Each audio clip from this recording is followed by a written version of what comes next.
Olá, tudo bem? Eu sou Thiago Campos de Oliveira.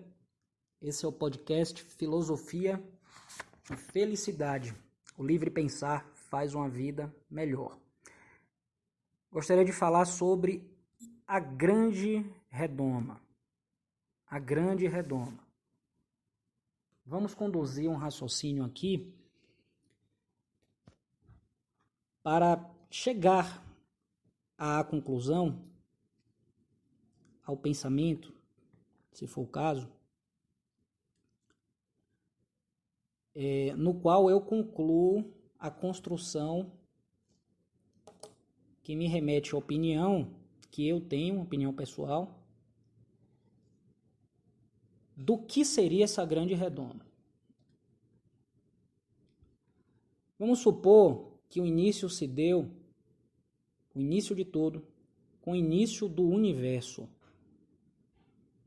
O Big Bang, ou a teoria, que se supõe a descrever o Big Bang, provavelmente ocorreu há 13 a 19 bilhões de anos, o que consistiria mais ou menos no triplo ao quádruplo da idade da Terra, de 4,5 bilhões de anos.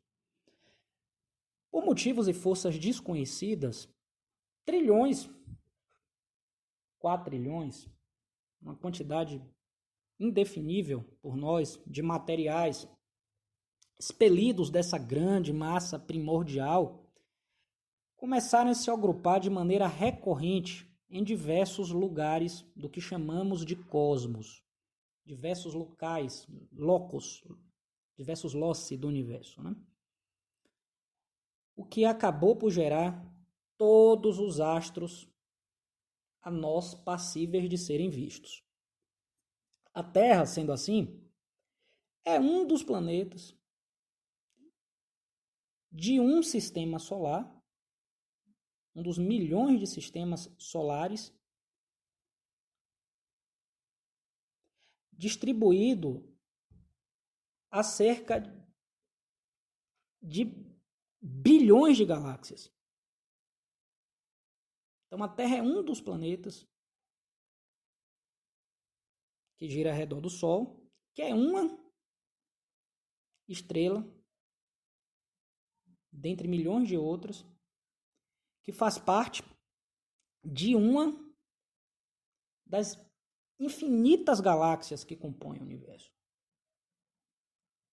Então, em termos de tamanho, se entendermos tamanho como uma medida de espaço, a Terra é mínima e somos 6 bilhões de seres humanos.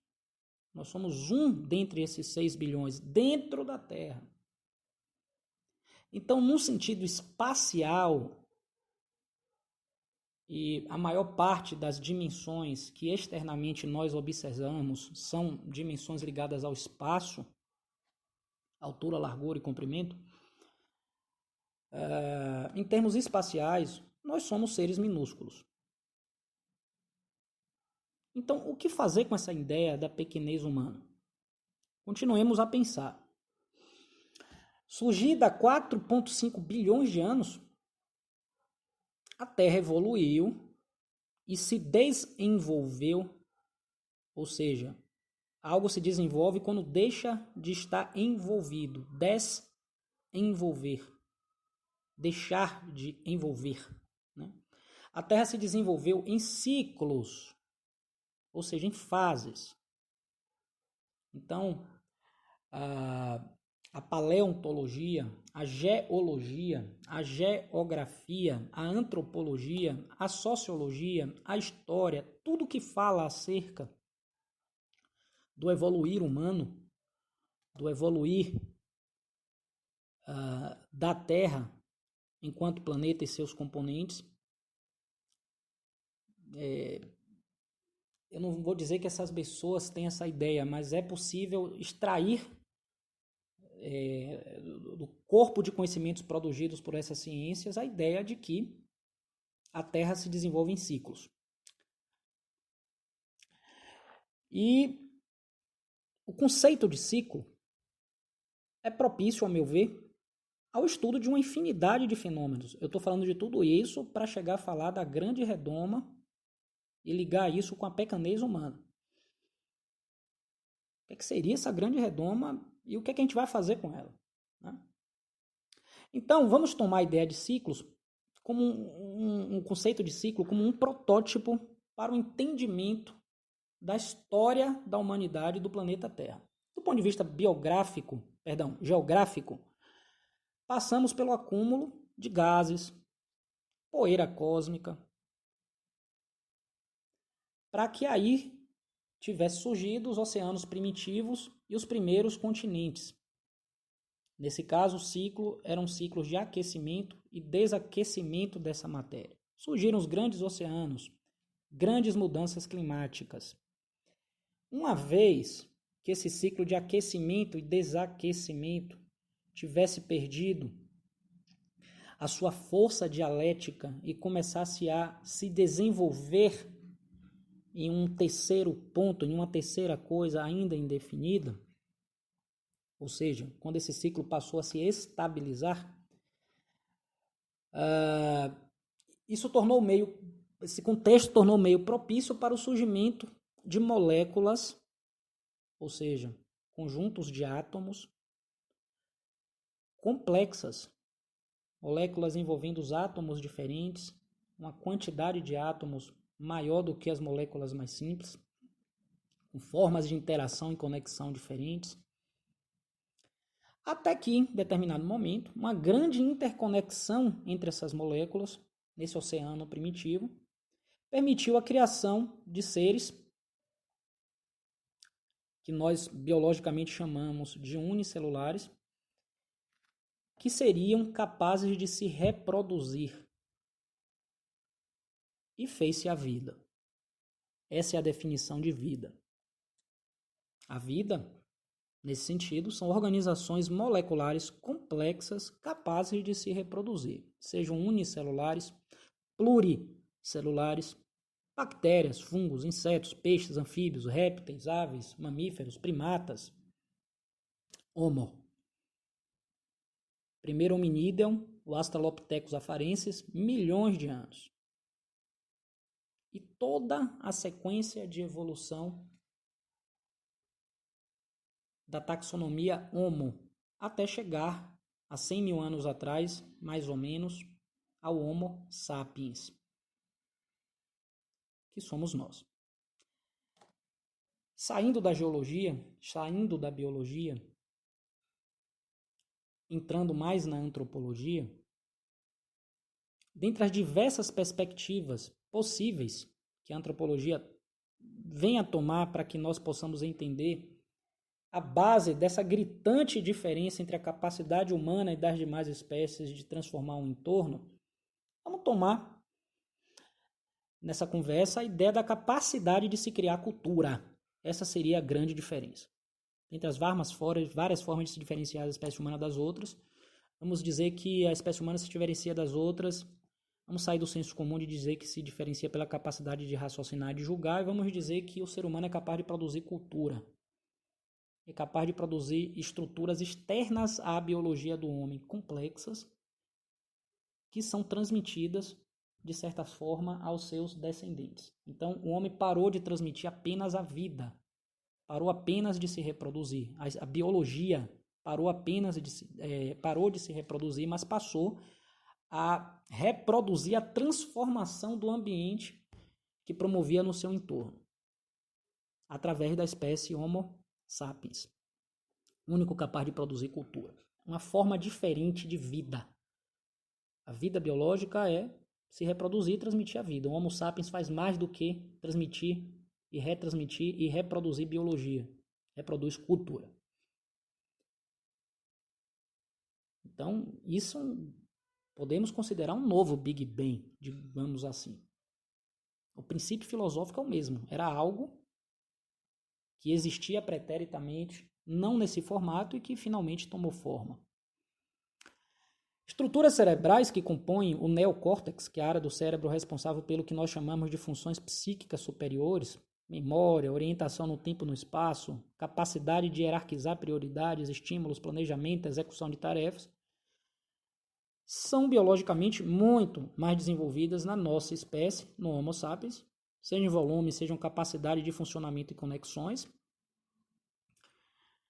do que as outras espécies. Agora, as funções psíquicas superiores, a cognição humana, são mais desenvolvidas dentro da nossa espécie Homo sapiens, hoje, em comparação com o mesmo Homo sapiens de 100 mil anos atrás? É uma pergunta. Em termos de capacidade cognitiva, capacidade, ser capaz, aquele homem era praticamente idêntico a eu e você, que está ouvindo aí. Vamos partir também da premissa de que se a capacidade cognitiva é a mesma, vamos deixar essa premissa de lado, vamos fazer uma associação dessa premissa com outro objeto. Observar a natureza induz a inevitável questão acerca das coisas. Qual é a causa das coisas? Então, o homem de 100 mil anos atrás, ele não tinha a resposta que nós temos hoje para uma série de fenômenos. Sabemos cientificamente, iluminadamente, porque o céu é azul. O homem de 100 mil anos não sabia. Sabemos mais ou menos porque sonhamos. O homem de 100 mil anos não sabia. Sabemos porque morremos depois de um corte no braço. O homem de 100 mil anos não sabia. Mas a máquina biológica cognitiva era a mesma. Então aquele homem começou a perguntar: qual é a causa das coisas? O que é que provoca as coisas? De onde as coisas vêm? Como é o devir das coisas do mundo? E aí nascia o porquê. Do mesmo jeito que nós perguntamos hoje o porquê das coisas, um homem de 100 mil anos atrás, que tem a mesma máquina cognitiva que nós, também perguntava. Só que o conhecimento acumulado era diferente, era menos, a cultura era menor, era menos elaborada. Do mesmo jeito que o universo era menos elaborado há 4 bilhões de anos atrás, há 19 bilhões de anos atrás do que hoje. E nascia o porquê das coisas. Gente, a observação dos fenômenos e a ligação da causalidade entre eles em uma perspectiva qualitativa acabou por criar uma visão de mundo pouco sistemática, sem metodologia definida, transmitida oralmente e baseada num sistema de história, de mitemas, de mitos. Mitos são histórias emblemáticas, né? Cuja característica intrínseca é a capacidade de simbolizar, juntar partes aparentemente diferentes. A etimologia da palavra simbolizar é essa. Sem, contudo, fazer muita diferença entre os fatos em si e a sua simbologia. Então, essa visão qualitativa, simbólica de mundo, satisfazia o homem de 100 mil anos atrás. Se ele pegasse um galho de árvore queimando e virasse de cabeça para baixo, o fogo ia para cima, porque ele entendia que o sol queimava em cima, então aquele fogo tinha que ser virado para cima. Simbolicamente faz sentido. Sabemos que cientificamente a explicação não é essa, mas simbolicamente a explicação satisfaz e satisfaz muito bem. Mitologicamente satisfaz e satisfaz muito bem. Essa visão mitológica começou a ficar mais elaborada e foram criados os mitos que os povos antigos deixaram para nós hoje. Pegar, por exemplo, o deus mitológico Zeus, da mitologia grega, rei dos raios. Né? Quando chovia, o pessoal afirmava não necessariamente que os raios simbolizavam a ira de Deus, mas que os raios eram, de fato, o Zeus irado. Isso é uma visão qualitativa de mundo. Né? Pronto. Então, estamos contando uma história, né, para chegar naquelas questões. E a redoma humana? A humanidade evoluía, gente. As relações eram matriarcais, predominantemente familiares, voltadas para a sobrevivência. Né? Inicialmente, uma sobrevivência de subsistência. Quer dizer, os seres humanos eles se agrupavam, não existia agricultura, não existiam cidades, não existiam capacidade muito bem elaborada de se domesticar animais, conhecimentos de agricultura, de domínio do fogo, de uma série de coisas que para nós parecem aparentemente banais, não estavam ainda sob domínio daqueles seres idênticos a nós naquela época. E eles tinham que cuidar um dos outros, porque eles perceberam que sim, que estarem juntos aumentavam as chances de sobrevivência. Então essa é uma visão matriarcal de mundo, uma visão que coloca em primeiro lugar as relações como mais importante do que os objetos e meios de subsistência que hoje tem uma importância por si só, mas na época não.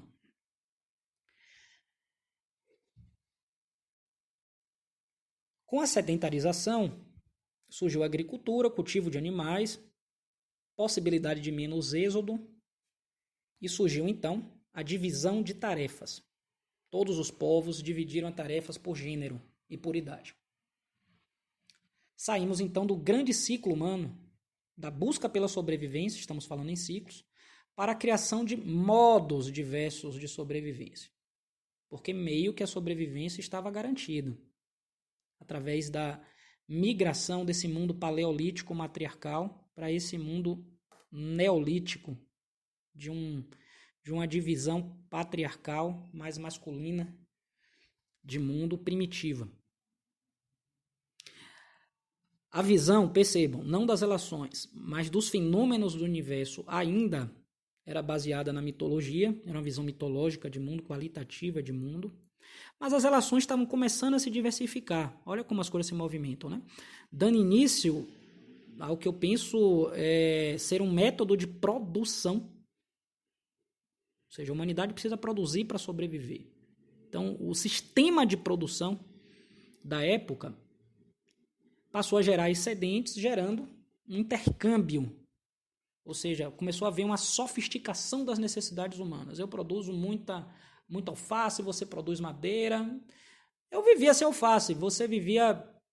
Quer dizer, eu vivia sem madeira, você vivia sem alface, mas já que está sobrando, vamos trocar e gerar um improve na nossa capacidade de saber o que fazer com esses objetos. Então, o ser humano começou a evoluir nas suas necessidades, um novo Big Bang, um novo ciclo que estava começando, propiciando um intercâmbio cultural e comercial.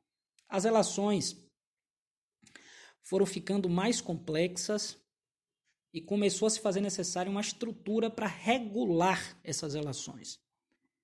Porque perceberam que se elas se dessem de forma caótica, isso poderia atrapalhar a sobrevivência da espécie. E aí surgiu a ideia rudimentar de Estado, uma superestrutura reguladora das relações humanas, feita pelos homens e para os homens, nos homens também. Os ciclos da Terra passaram a ser cada vez menores cronologicamente. O primeiro ciclo do Big Bang até a Terra durou mais de 10 bilhões de anos. Esse eu estou falando de um ciclo que durou poucos mil anos. Se a gente está falando em termos de evolução. Esses ciclos, cada vez menores cronologicamente, estavam cada vez maiores em termos de impacto e importância na diferenciação da espécie humana do ponto de vista biológico, geográfico e, finalmente, cósmico, né? Com o surgimento da escrita, entre 7 a 10 mil anos atrás, o homem passou a ser capaz de registrar a sua história com precisão. Ou seja, só há história quando há um registro de algo a ser contado. Então, dividiu-se o que veio antes da escrita em pré-história e o que veio depois em história propriamente dita. E aí surgiu a história antiga. História antiga, idade de grandes civilizações, Egito, Pérsia, Mesopotâmia, Grécia, Roma, China. Visão mitológica de mundo ainda, veiculada em um ser humano, no caso, mal alimentado, com baixa expectativa de vida, passou a ser veiculada numa sociedade complexa, com funções sociais bem definidas, relações de produção e comércio bem estabelecidas e como foi dito por mim, né? Uma supraestrutura reguladora chamada Estado.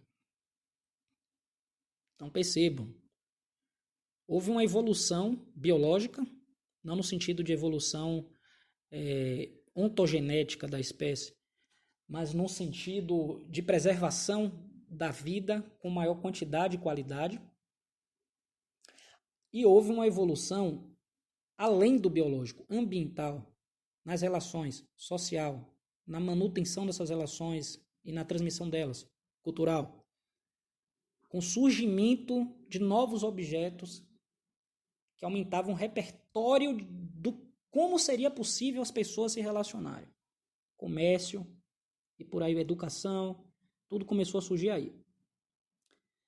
Dentro dessa sociedade estatutária, com essa superestrutura, homens inteligentíssimos, né, da época, a mesma espécie, então sempre houve homens inteligentes, mulheres inteligentes, perceberam que uma visão qualitativa e temática de mundo não se desfazia os desejos dessa intelectualidade, né, sedenta de novas perspectivas.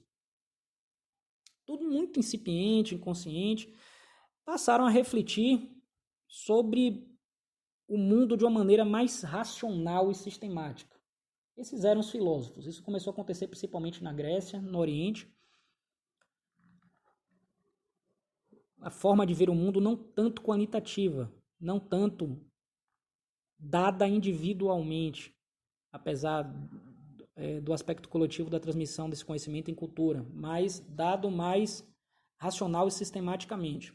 E aí surgiu o grande ciclo da antiguidade intelectual, a filosofia. Filosofia significa afinidade pela verdade, pelo saber. Filo, afinidade, sofia, saber. E aí, gente, diferente da visão mitológica, pouco sistemática, né, racional, o que é que o filósofo fazia? Ele escrutinava sistematicamente a realidade externa e interna do homem.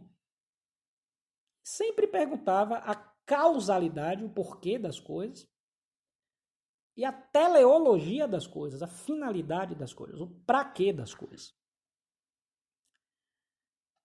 A busca pela essência das coisas. O que é essência? Essência são as características, segundo a tradição grega, que fazem com que uma coisa seja aquela coisa e não uma outra coisa qualquer. Tudo tem uma essência. Seja algo físico, biológico, externo e material, seja o que vai além do material. Então, a ideia de que há uma essência por trás de todas as coisas trouxe para a humanidade daquela época a ideia de que se algo é conhecido, pode ser ainda mais conhecido em todos os seus aspectos. É o arqué das coisas. A busca desse arqué das coisas foi o marco da tríade grega, Sócrates, Platão e Aristóteles. Esses homens trouxeram com suas reflexões ideias que mudaram, nortearam o mundo até hoje. Teve o não saber de Sócrates, o só sei que nada sei, chave para a lógica, aquisição de conhecimento novo, complexização do conhecimento velho, tornando o conhecimento mais elaborado, sem abandonar a ideia matriz e sem tornar o conhecimento mais complicado, né? Conhece-te a ti mesmo, do próprio Sócrates, também foi a chave da busca pelo axé original, né? O que seria esse axé, entre aspas, original? A alma do homem. Começou a se falar em alma, né? Ou seja, se tudo tinha uma essência, qual seria a essência final do ser humano? E aí essa ideia foi sedimentada por Platão, que criou a academia. Nessa academia, escola de Platão, né? A palavra skloi significa ócio, vem do grego, né? Que originou a palavra escola. Era uma espécie de ode ao livre pensar. Porque aqueles homens eles partiam da premissa que a reflexão sobre a realidade, de modo sistemático, mas igualmente a visão mitológica de mundo, irrepetível e reproduzível, por experiência filosófica individual, apesar de com resultados compartilháveis, não prescindia de espaço mental para isso. Ou seja, era necessário ócio, silêncio interior, mente vazia, espaço, tempo, material, energia para que a mente produzisse conhecimento, acessasse o conhecimento, o que quer que seja, né?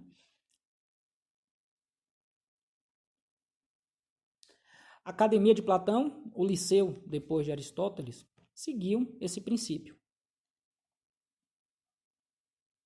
Gente, os pensadores da antiguidade, cuja obra sobreviveu ao tempo em larga escala, lançaram as bases para os caminhos de pensar que poderiam descortinar as respostas para os diferentes problemas do ser humano.